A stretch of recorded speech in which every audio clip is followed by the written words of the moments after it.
মালিকের কঠিন পরীক্ষার ইসমাঈল, এই তোর বাবা নবী ইব্রাহিম, আমার কলিজার আপন, এত আদরের সন্তানের এতদিন আমি পাই নাই। যত সামনে যায় তত ইব্রাহিমের কলিজাটা দুর্বল হয়ে যায়। ঘরের দরজায় ইসমাইলের পাইয়া ডাক দিছে, বাবা আসো। কিন্তু ইসমাইল চিনে নাই লোকটাকে।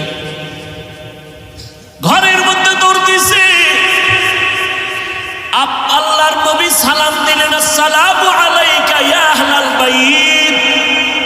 ঘরের মধ্যে ঢুইকা যখন হাজেরা দেখলো, সালাম নিয়ে কান্না শুরু করল, চোখের পানি, হৃদয় হৃদয় ভাঙ্গা কান্না। ইসমাইলের মা কয়, চিনোনি বাবা? এই তোর বাবা ইব্রাহিম, বাবার কাছে যাও, দূরে থাকিও। মালিকের কঠিন পরীক্ষার ইসমাইল, এই তোর বাবা নবী ইব্রাহিম। বাবা সন্তানের পাইয়া বুকে জড়াইয়া কান্নার আওয়াজ, এমন মায়ার কান্না শুরু হয়ে গেল। নবী আবার চিন্তা করলেন, না জানি আবার মায়ার কারণে পরীক্ষায় ফেল করি। নবী বললেন, হাজেরা দেরি করার সময় নাই, জবাই করতে নিব তাও তো বলা যাবে না।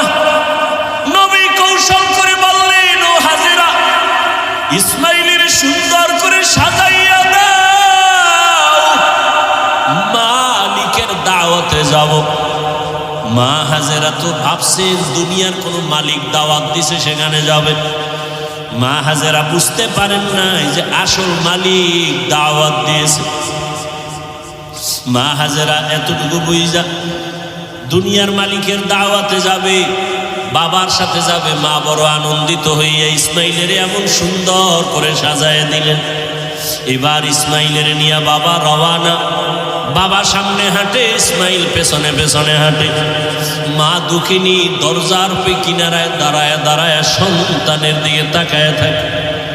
একটা সন্তান যখন আপনাদের এলাকার মানুষ বাঁশখালী থেকে চট্টগ্রাম যায় বা বিদেশ যায়, মা ঘর থেকে যখন সন্তানের বের করে দেয়, মা চোখের পানিগুলো আঁচল দিয়ে মুছে সন্তানের পেছনে পেছনে মাও কিছু দূর আগায় যায়।